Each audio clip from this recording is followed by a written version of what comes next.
శిలలాంటి నాకు జీవాన్ని పోసి కలలాంటి బ్రతుకు కళతోటి నింపి వలపన్న తీపి తొలిసారి చూపి ఎదలోని సెగలు అడుగంట మాపి తులివెచ్చనైనా ఓదార్పు నీవై శృతిలయలాగా జత చేరినావు.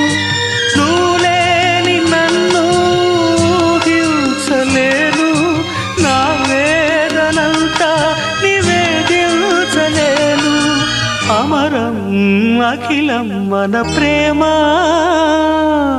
ప్రియతమా నా హృదయమా ప్రేమకి ప్రతిరూపమా.